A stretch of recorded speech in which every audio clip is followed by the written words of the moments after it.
뛰어내리게만 하면 되는데 관제소도 해경도 청와대도 보고만 받고 아무도 탈출시키란 지시를 않고 애들이 살아서 발버둥 치고 있었을 하루 동안 배 안에 잠수요원 한 명 투입하지 않고 사상 최대의 구조작전이라고 사기나 치고 TV는 그걸 하루 종일 돌려댄 거예요.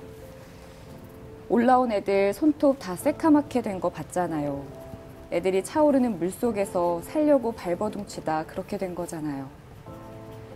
애들이 그토록 아프게 죽어가는 시간에 젖은 돈을 말리고 있었던 선장과 어디에도 없었던 나라의 책임자를 난 믿은 거예요.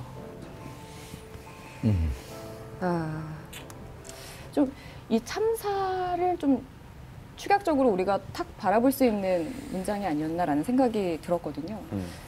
이 부분은 어떻게 쓰게 되셨을까요? 평상시에는 이렇게 드러나지 않던 그 사람들의 진면목이 딱 위기 앞에 놓이면, 어려움 앞에 놓이면 드러나잖아요. 그 사람의 본성들이 어떤 사람인지. 그것처럼 한 사회도 어떤 위기가 닥쳤을 때 그 사회의 진면목이 드러난다고 보여줬고, 저는 이제 세월호가 바로 우리 사회가 지금 도대체 어떤 사회인지를 여지없이 폭로해준 사건이라고 생각하고, 그 세월호의 그 순간, 그 무책임, 그 이기심, 또 그러면서도 그 속에서 그걸 다 감당해냈고 희생했던 사람들, 그게 누구야?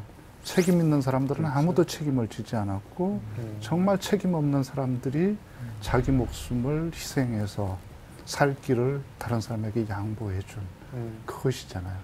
저는 그래서 이 장면 속에, 그러니까 우리 사회의 전체 모습이 있다, 이렇게 봤어요. 저는 이제 이게 분노도 있지만 슬픔이 있는 사건이라는 생각을 했어요. 네.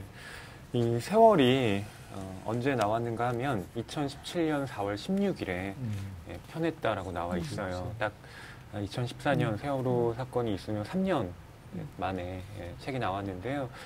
사실 이 세월호 사건을 다룬 책들이 이 작품 말고도 여럿 있었습니다. 그런데 이 작품이 좀 독특하게 느껴지는 건 그간 다른 작품들에서는 주로 한국인 희생자들, 한국인 유족들의 입장에서 이 세월호 사건을 바라봤는데, 이 작품은 물론 그 세월호 사건의 피해자지만 베트남 여성의 가족의 시선에서 그 사건을 보고 있거든요. 선생님, 이 베트남 유가족들을 쓴 이 소설에서 독자들이 읽어줬으면 좋겠다 하는 어떤 게 있었을까요? 시선. 저는 이제 이 세상이 타락했을 때 그걸 구원하는 건 한 번도 지배계급이 아니었다고 생각을 해요. 언제나 세상을 위기로부터 구원한 건 주변부였다. 그리고 맨 밑바닥에 있는 사람들이었다. 그리고 우리가 촛불혁명으로 불리는 이 일도 우리 주변부의 사람들이 각성했고 놀라게 되었고, 우리 사회가 여기까지 와 있다는 점에 대해서, 그랬을 때 이 세월호 사건의 희생자 중에서도 가장 주변부에 있는 사람, 맞아요.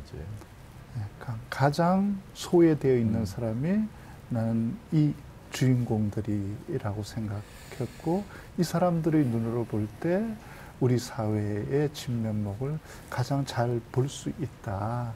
그러니까 정말 낮은 곳에서 차오르는 슬픔을 고스란히 감당했던 그 사람들의 눈으로 보면 무엇보다 정확하게 이 사태의 진실이 보일 거다. 그런 생각을 했습니다.